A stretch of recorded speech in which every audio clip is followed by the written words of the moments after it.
बिस्मिल्लाहिर्रहमानिर्रहीम। अस्सलाम वालेकुम। आपने लास्ट लेक्चर में सीखा कि क्वांटम मैकेनिक्स में हर ऑब्जर्वेबल के लिए एक ऑपरेटर होना चाहिए और वो ऑपरेटर हर्मिशन ऑपरेटर होना चाहिए। तो आज के लेक्चर में हम लीनियर मोमेंटम का ऑपरेटर डिराइव करते हैं। फ़र्ज़ करो हमारे पास एक प्लेन वेव है और वो मूव कर रही है अलोंग एक्स एक्सिस। तो ऐसी वेव को हम इस तरह से लिखते हैं। इसमें ये ए वेव का एम्पलीट्यूड है और ये जो के है ये वेव का वेव वेक्टर है, और जो वेव वेक्टर होता है वो बराबर होता है 2 पाई ओवर लैम्डा के इक्वल है। तो ये हमारे पास प्लेन वेव की इक्वेशन है। हम इसका एक्स के लिहाज से फर्स्ट डेरिवेटिव लेते हैं। ए वैसे ही आ गया, इसका डेरिवेटिव ये जो इसका डेरिवेटिव आयोटा के आ गया और ये फंक्शन वैसे ही आ गया। अब जो ये वाला फैक्टर है ये बराबर है साई के, तो इसकी जगह हमने साई लिख दिया। तो पार्शियल साई और पार्शियल एक्स आयोटा के साई ऑफ एक्स आ गया। अब आपने वेव वेक्टर पढ़ा है 2 पाई ओवर लैम्डा, और डी ब्रोगली के मुताबिक जो पार्टिकल की वेवलेंथ होगी जब वो वेव की तरह बिहेव करेगा वो बराबर होगी h ओवर पी एक्स। तो यहाँ पर आप लैम्डा की जगह h ओवर पी एक्स लिखो तो h नीचे आ जाएगा और p ऊपर आ जाएगा, तो आपको k की वैल्यू मिल जाएगी और यही k की वैल्यू आप यहाँ पुट कर देंगे। तो ये h ओवर p था तो ये p ऊपर आ गया। अब आपने पढ़ा हुआ है जो 1 ओवर आयोटा होता है वो बराबर होता है माइनस आयोटा के, तो हमने आयोटा की जगह -1 ओवर आयोटा लिख दिया। और h कट बराबर होता है h ओवर 2 पाई के, तो 2 पाई ओवर h ये बराबर होगा 1 ओवर h कट के। तो इसकी जगह हमने ये टर्म ले ली। अब ये वाला फैक्टर वैसे ही है, ये आयोटा h कट इधर जाके मल्टीप्लाई हो जाएगा और साथ माइनस आ जाएगी, तो आपके पास ये इक्वेशन आ जाएगी।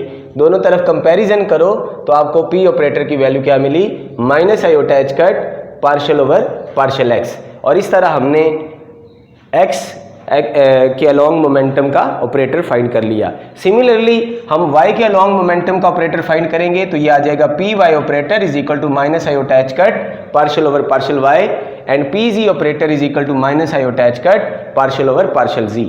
अब हम मोमेंटम स्क्वायर ऑपरेटर फाइंड करते हैं। जैसे आपने वेक्टर मैकेनिक्स में वेक्टर अलजेब्रा में पढ़ा है, किसी भी वेक्टर का स्क्वायर इक्वल है उसके एक्स कंपोनेंट का स्क्वायर, वाई कंपोनेंट का स्क्वायर, जी कंपोनेंट का स्क्वायर। अब आपको इन तीनों की वैल्यूज मालूम है तो इन तीनों की वैल्यूज पुट करेंगे। अब हम तो इसकी साथ भी माइनस आयोटा h कट है, इसके साथ भी, तो उसका स्क्वायर कॉमन आ गया।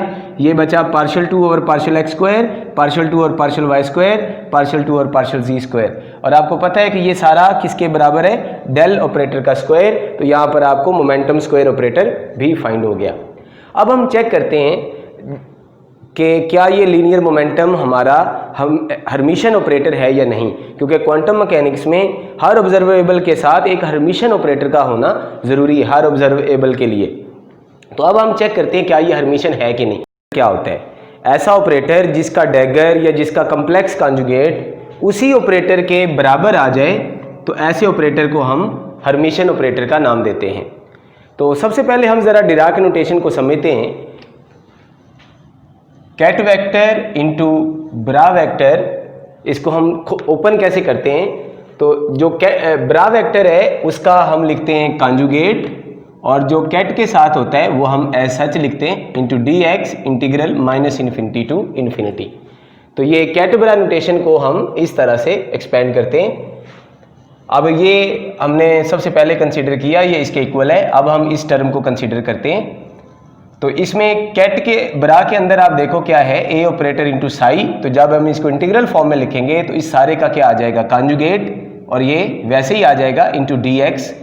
अब हमने पढ़ा हुआ है जब हम कॉन्जुगेट लेते हैं तो इनका ऑर्डर चेंज हो जाता है। तो जब हम इसका कम्प्लेक्स कॉन्जुगेट करेंगे तो ये बन जाएगा psi M conjugate into A operator conjugate into psi N D x.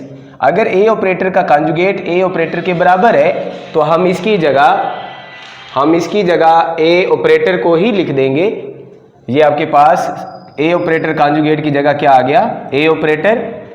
अब आप ये वाला जो इंटीग्रल है आप पढ़ चुके हैं, ये इसके बराबर है यार की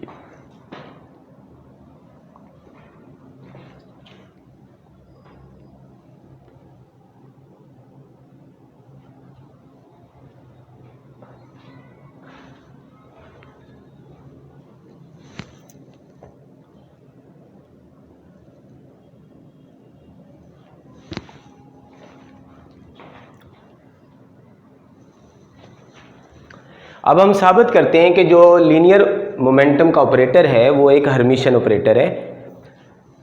हर्मिशन ऑपरेटर क्या होता है? ऐसा ऑपरेटर जिसका डैगर या जिसका कम्प्लेक्स कॉन्जुगेट उसी के बराबर आ जाए। अब सबसे पहले हम ज़रा डिराक नोटेशन को समझते हैं। Bra psi M into cat ए ऑपरेटर साई एन, इसको हम एक्सपेंड कैसे करते हैं? ब्रा के ऊपर कॉन्जुगेट लगाते हैं और जो कैट है वो एज सच लिख देते हैं, integral minus infinity to infinity d x. अब हम इस टर्म को कंसीडर करते हैं। यहाँ पर ब्रा के अंदर ए ऑपरेटर साई एम है, तो जब हम इसको एक्सपेंड करेंगे तो ब्रा का क्या लेंगे? कॉन्जुगेट, और कैट को एज सच लिखेंगे into d x integral minus infinity to infinity. आपको पता है जब हम कॉन्जुगेट लेते हैं तो प्रोडक्ट में ऑर्डर चेंज हो जाता है, तो यहाँ पर ये बन जाएगा psi M conjugate A operator का कॉन्जुगेट साई एन वैसी डी एक्स। अगर ये ऑपरेटर हर्मिशन है तो हम इस ऑपरेटर की जगह ए ऑपरेटर लिख सकते हैं, तो आपके पास ये वाला इंटीग्रल ये बन जाएगा। अब आप पढ़ चुके हैं कि ये इंटीग्रल किसके बराबर है? ब्रा साई एम इंटू कैट ए ऑपरेटर साई एन। तो इसका मतलब अगर ये ऑपरेटर हर्मिशन होगा तो फिर ये वाली वैल्यू इसके बराबर होगी। तो जब भी हमने किसी ऑपरेटर को हर्मिशन साबित करना होगा तो हम इसको इसके इक्वल प्रूव कर देंगे, तो इसका मतलब वो ऑपरेटर हर्मिशन साबित हो जाएगा। यानी ऐसे समझो कि हमने इस ऑपरेटर को इस जगह पर लाना है और ये कोई फर्क नहीं पड़ेगा, ये हम हर्मिशन ऑपरेटर के लिए साबित करेंगे। तो हम अब मोमेंटम ऑपरेटर से स्टार्ट करते हैं। Bra psi M into ket P X operator into psi N is equal to, हमने प्रूव करना है P X operator psi M into ket psi N. तो सबसे पहले हम लेफ्ट साइड से शुरू कर लेते हैं। तो ये हमारी लेफ्ट साइड है, इसमें हमारे पास ब्रा के अंदर क्या है? साई एम, उसका कॉन्जुगेट आ जाएगा और कैट एज सच आ जाएगा। हमने पी एक्स ऑपरेटर की जगह उसकी वैल्यू पुट कर दी है। अब यहाँ से हम इसको इंटीग्रेट करेंगे बाई पार्ट्स। इसमें हमारा फर्ज करो ये पहला फंक्शन है, ये पहला फंक्शन है और ये दूसरा फंक्शन है। तो पहला फंक्शन वैसे ही आ गया, दूसरे फंक्शन की इंटीग्रेशन कर दी, माइनस पहले फंक्शन का डेरिवेटिव और दूसरे फंक्शन की इंटीग्रेशन इंटू डी एक्स। अब अगर आपने प्लेन वेव कंसीडर की हुई है, जैसे यहाँ पे आपने कंसीडर की थी, तो आप जब इस पे लिमिट्स लगाओगे तो ये टर्म जीरो हो जाएगी। तो ये सारी टर्म जीरो हो गई, तो आपके पास जस्ट ये वाला इंटीग्रल रह गया। अब इस इंटीग्रल में माइनस इंटू माइनस क्या हो जाएगी? प्लस, तो ये प्लस हो गया। अगर मैं इस सारे पे कॉन्जुगेट लगाऊंगा, इस सारे पे कॉन्जुगेट इकट्ठा करूंगा तो आयोटा का कॉन्जुगेट क्या होगा? Minus iota. तो यहाँ पर कॉन्जुगेट लगाने की वजह से यहाँ पे आयोटा ये माइनस माइनस प्लस हो गया, और कॉन्जुगेट लगाने की वजह से ये फिर आयोटा माइनस हो गया। तो into psi N D x. अब आपको पता है ये minus iota h cut partial और पार्शियल एक्स क्या है? पी एक्स, और ये आपके पास बन गया P x psi M conjugate into psi N D x, जो कि इसके बराबर है। तो यहाँ पर हमने साबित किया कि ये वाली टर्म इसके बराबर आ रही है, यानी इस मोमेंटम ऑपरेटर को हम यहाँ भी लिख सकते हैं, इससे कोई फ़र्क नहीं पड़ेगा। तो इसका मतलब ये ऑपरेटर हमारा हर्मिशन ऑपरेटर है। Thank you so much. इंशाल्लाह अगले लेक्चर में मुलाकात होगी। अल्लाह हाफिज़।